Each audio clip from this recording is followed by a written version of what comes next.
আসসালামু আলাইকুম প্রিয় শিক্ষার্থীবৃন্দ, আজকে আমরা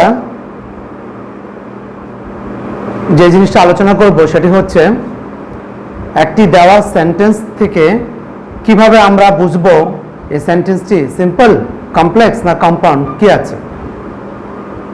পরীক্ষায় আমাদের বিভিন্ন সেন্টেন্স চেঞ্জ করতে বলা হয়, সিম্পল, কমপ্লেক্স এবং কম্পাউন্ড। কিন্তু স্টুডেন্টরা যখন বুঝতে সমস্যা হয় যে সেন্টেন্সটি আসলে কিসে আছে, এটা কি সিম্পল আছে, কমপ্লেক্স না কম্পাউন্ডে আছে, আমরা আজকে এই জিনিসটি ভালো করে বোঝার চেষ্টা করব। আজকের ভিডিওটি দেখার পরে একজন শিক্ষার্থী একটি সেন্টেন্স দেখে সহজেই বুঝে ফেলতে পারবে এটি তিন প্রকারের কোন প্রকার। আসো আমরা বলে যাচ্ছি। প্রথমে যে সেন্টেন্সটি লেখা আছে, computer is a great invention of modern science. এটি কি ধরনের সেন্টেন্স, সিম্পল, কমপ্লেক্স না কম্পাউন্ড, আমরা কিভাবে বুঝবো? আমাদের এই বোঝার মূল মাপকাঠি হচ্ছে ক্লজ। যদি এখানে একটি ক্লজ থাকে তাহলে সেটা সিম্পল। আমরা দেখবো এখানে কয়টি ক্লজ আছে। এখানে আমরা দেখছি এখানে একটি সাবজেক্ট আছে কম্পিউটার, আর একটি ফিল ভার্ব হচ্ছে ইজ। এখানে আর কোনো সাবজেক্ট এবং ফিল ভার্ব নেই, অতএব একটি ক্লজ আছে, অতএব এই সেন্টেন্সটি অবশ্যই সিম্পল। পরবর্তী সেন্টেন্স আছে, computer is a blessing on earth. Computer এই পৃথিবীতে একটি আশীর্বাদ। এখানেও আমরা দেখতে পাচ্ছি একটি সাবজেক্ট আছে, একটি ফিল ভার্ব আছে, অর্থাৎ একটি ক্লজ, অর্থাৎ এটিও সিম্পল সেন্টেন্স। সিতে আছে, দো it is a blessing it has dark sides. যদিও এটি একটি আশীর্বাদ, এর কিছু খারাপ দিকও রয়েছে। এখানে আমরা দেখতে পাচ্ছি দো আছে। আমরা জেনেছিলাম যদি কোনো সেন্টেন্সে দো থাকে, ইফ থাকে, তাহলে সেন্টেন্সটি কমপ্লেক্স হয়। কিভাবে? এখানে দুটি ক্লজ আছে।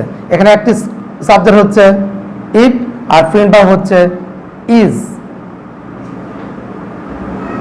আরেকটি সাবজেক্ট হচ্ছে ইট আর ফিল ভার্ব হচ্ছে হ্যাজ। তাহলে দেখা যাচ্ছে এখানে দুটি ক্লজ আছে এবং দুটি ক্লজ কানেক্ট করেছে দো দিয়ে, অতএব এটি একটি কমপ্লেক্স সেন্টেন্স।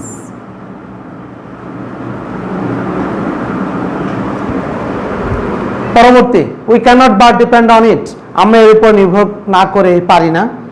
আমরা জানি যে অ্যান্ড বাট থাকলে সেন্টেন্সটি কম্পাউন্ড হয়, কিন্তু এখানে একটি ভিন্নতা রয়েছে। ক্যানট বাট এটি একটি ফ্রেজ, মাস্টের নেগেটিভ করতে গেলে ক্যানট বাট আসে। আমরা দেখব সাবজেক্ট আছে উই আর ভার্ব আছে ক্যানট বাট ডিপেন্ড। মূলত ভার্ব একটি, অক্সিলারি সহ একটি ভার্ব আছে, অতএব ক্লজ একটি। এই কারণে এটি অবশ্যই সিম্পল সেন্টেন্স।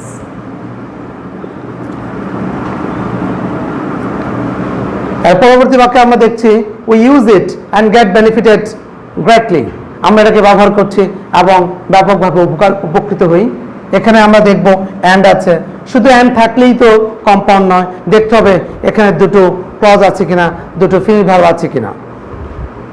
এখানে দেখলাম আমরা we use it, subject, use হচ্ছে উই হচ্ছে সাবজেক্ট, ইউজ হচ্ছে ভার্ব, আর এখানে গেট হচ্ছে ভার্ব। সাবজেক্ট একই হওয়ার কারণে দেওয়া হয়নি, অর্থাৎ এখানে আরেকটি সাবজেক্ট ছিল, উই ছিল। তাহলে বোঝা গেল এখানে দুটি ক্লজ আছে এবং দুটি ক্লজ কারেক্ট হয়েছে অ্যান্ড দিয়ে, অতএব এটি একটি কম্পাউন্ড সেন্টেন্স। এক নম্বর বাক্যটা বলা আছে, if we use computer we can work easily. যদি আমরা কম্পিউটার ব্যবহার করি আমরা সহজেই কাজ করতে পারি। যেহেতু ইফ আছে আর দুটি ক্লজ আছে, we use computer we can work easily, অতএব এটি একটি কমপ্লেক্স সেন্টেন্স।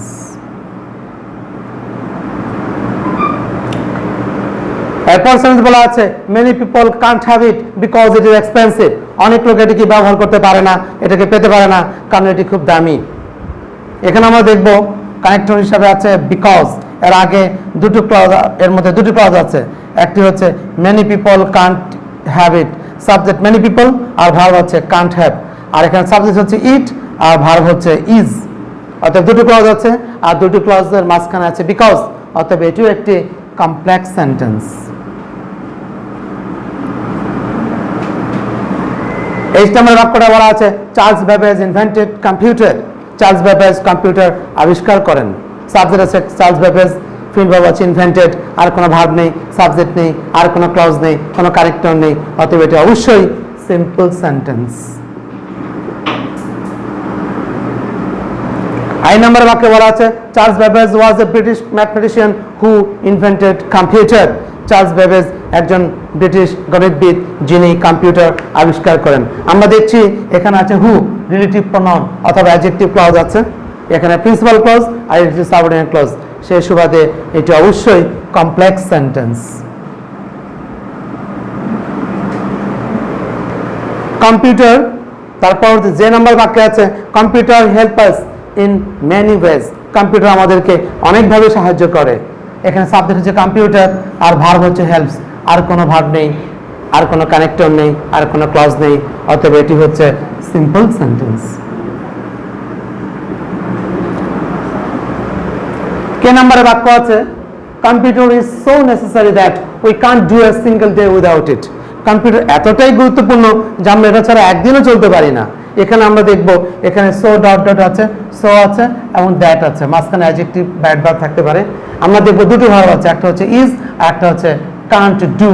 অতএব দুটো ক্লজ আছে, সো ডট ডট দ্যাট আছে, দুটি ক্লজ সো ডট ডট দিয়ে কানেক্ট হয়েছে, অতএব এটি অবশ্যই কমপ্লেক্স সেন্টেন্স।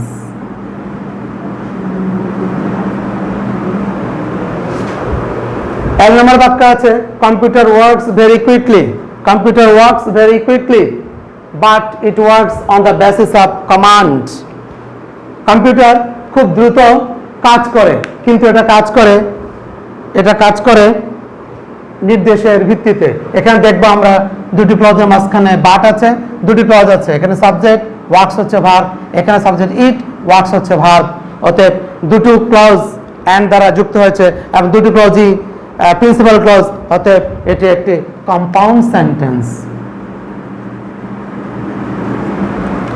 এরপর আমরা দেখছি এক নম্বর বাক্যে we know that a computer has three main parts. আমরা জানি যে একটি কম্পিউটারের তিনটি প্রধান অংশ রয়েছে। এখানে আমরা দেখব দুটো ক্লজ আছে আর দুটি ক্লজ কানেক্ট হয়েছে দ্যাট দিয়ে। এখানে সাবজেক্ট, নো হচ্ছে ভার্ব, উই হচ্ছে সাবজেক্ট, নো হচ্ছে ভার্ব। আর এর পরবর্তী অংশে এই কম্পিউটার হচ্ছে সাবজেক্ট আর হ্যাজ হচ্ছে ভার্ব। অতএব এটি একটি কমপ্লেক্স সেন্টেন্স।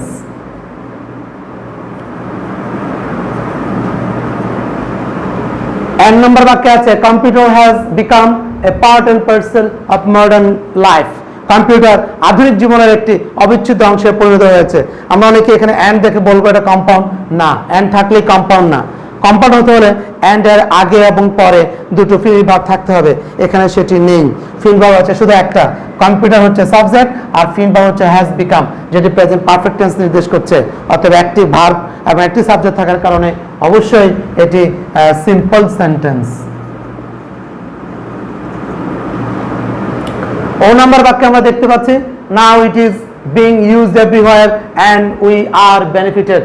এখন এটি সর্বত্র ব্যবহার হচ্ছে এবং আমরা এর দ্বারা উপকৃত হচ্ছি। এখানে অ্যান্ড আছে, অ্যান্ড এর আগে পরে একটি করে ক্লজ আছে, আগে একটি ক্লজ আছে এবং পরে আরেকটি ক্লজ আছে। অতএব এটি একটি কম্পাউন্ড সেন্টেন্স। 3 নম্বর লাইনে বলা আছে science has discovered invented many things and computer is one of them. বিজ্ঞান অনেক কিছু আবিষ্কার করেছে এবং কম্পিউটার তার মধ্যে একটি। এখানে আমরা দেখবো অ্যান্ড আছে এবং অ্যান্ডের আগে পরে একটি করে ক্লজ আছে। Science has invented many things, এটি একটি ক্লজ, সাবজেক্ট হচ্ছে সায়েন্স আর ভার্ব হচ্ছে হ্যাজ ইনভেন্টেড। এখানে সাবজেক্ট হচ্ছে কম্পিউটার, ইজ হচ্ছে ভার্ব। অতএব এটি একটি কম্পাউন্ড সেন্টেন্স।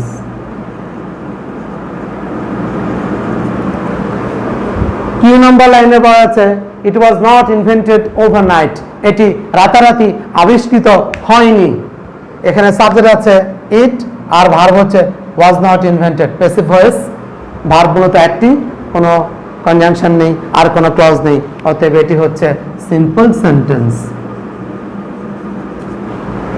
আর নম্বর লাইনে বলা আছে first of all Pascal invented the theory of digital calculating system. সবার আগে প্যাসকাল উনি একজন ব্যক্তি আবিষ্কার করেন, ডিজিটাল হিসাবের পদ্ধতি আবিষ্কার করেন। এ বাক্যে সাবজেক্ট হচ্ছে প্যাসকাল আর ভার্ব হচ্ছে ইনভেন্টেড, যেটি পাস্ট টেন্স নির্দেশ করছে, আর কোনো সাবজেক্ট এবং ভার্ব নেই। সেই সুবাদে এটি অবশ্যই সিম্পল সেন্টেন্স, কারণ এখানে একটি ক্লজ রয়েছে, একটি সাবজেক্ট এবং একটি ভার্ব থাকার কারণে। এস নম্বর বাক্যটি একটু বড়, এখানে কল করলে দেখা যাবে though his attempts were not successful, যদিও তার চেষ্টা সফল হয়নি, he initiated, তিনি শুরু করেছিলেন the research, গবেষণা which paved the way to invent computer, যা কম্পিউটার আবিষ্কারের পথকে সুগম করেছিল। এখানে আমরা দেখব though আছে, আবার দেখব which আছে। এখানে though his attempts were not successful, his attempts subject, were হচ্ছে ভার্ব, এটি একটি ক্লজ। he subject, ইনিশিয়েটেড হচ্ছে ভার্ব, এটাও আরেকটি ক্লজ। তারপরে which হচ্ছে এখানে সাবজেক্ট, পেড হচ্ছে একটি ভার্ব। অর্থাৎ আমরা দেখতে পাচ্ছি এখানে মোট 3টি ক্লজ রয়েছে। আর 3টি ক্লজ থাকার কারণে এটি আমরা দেখব কোন পর্যায়ে পড়ে, সিম্পল, কমপ্লেক্স না কম্পাউন্ড। প্রথমত এটা সিম্পল হতেই পারে না, যেহেতু ক্লজ একাধিক। সিম্পল হওয়ার জন্য একটি মাত্র ক্লজ প্রয়োজন। এখানে ক্লজ আছে 3টি, তার মধ্যে আমরা দেখতে পাচ্ছি এখানে সাবঅর্ডিনেট ক্লজ আছে 2টি। though his attempts were not successful, এটা একটি subordinate clause. which paved the way to invent computer, যা কম্পিউটার আবিষ্কারের পথকে সুগম করে, তৈরি করে, এই দুটি হচ্ছে সাবঅর্ডিনেট ক্লজ। আর he initiated the research, এটি হচ্ছে প্রিন্সিপাল ক্লজ। অতএব আমরা জানি যে সেন্টেন্সে একটি প্রিন্সিপাল ক্লজ, এক বা একাধিক সাবঅর্ডিনেট ক্লজ থাকে, সেটি অবশ্যই কমপ্লেক্স সেন্টেন্স। তাহলে শিক্ষার্থী বন্ধুরা, তোমরা বুঝতে পারছো যে একটি ক্লজ কিভাবে সেন্টেন্সের সিম্পল, কমপ্লেক্স, কম্পাউন্ড হওয়াকে নিয়ন্ত্রণ করে। অর্থাৎ একটি ক্লজ কোন পর্যায়ে পড়বে, সিম্পল হবে, কমপ্লেক্স হবে না কম্পাউন্ড হবে, সেটা নির্ভর করবে এই সেন্টেন্সটিতে কয়টি ক্লজ আছে এবং কি ধরনের ক্লজ আছে। যদি একটি ক্লজ থাকে এবং সেটা প্রিন্সিপাল ক্লজ থাকে, তাহলে সেটা হবে সিম্পল সেন্টেন্স। আর দুটি principal clause and but or দ্বারা যুক্ত হয়ে যদি থাকে, তাহলে সেটা হবে কম্পাউন্ড সেন্টেন্স। আর যদি একটি প্রিন্সিপাল ক্লজ, এক বা একাধিক সাবঅর্ডিনেট ক্লজ থাকে, তাহলে সেটা হবে কমপ্লেক্স সেন্টেন্স। এভাবে আমরা সেন্টেন্স দেখে ক্লজ আলাদা করে সাবজেক্ট এবং ভার্বের ভিত্তিতে আমরা ক্লজ দেখে বুঝতে পারবো সেন্টেন্সটি কিসে আছে। আশা করি ভিডিওটি তোমাদের ভালো লাগবে এবং একটি বাক্য দেখে তোমরা চিনতে পারবে এটি কিসে আছে, সিম্পল, কমপ্লেক্স নাকি কম্পাউন্ড। পরবর্তী ভিডিওতে আমরা ইনশাল্লাহ কিভাবে রূপান্তর করতে হয়, ট্রান্সফর্ম করতে হয়, সেটি নিয়ে আলোচনা করব। আজকে পর্যন্তই, ধন্যবাদ সবাইকে। আসসালামু আলাইকুম ওয়া রাহমাতুল্লাহ।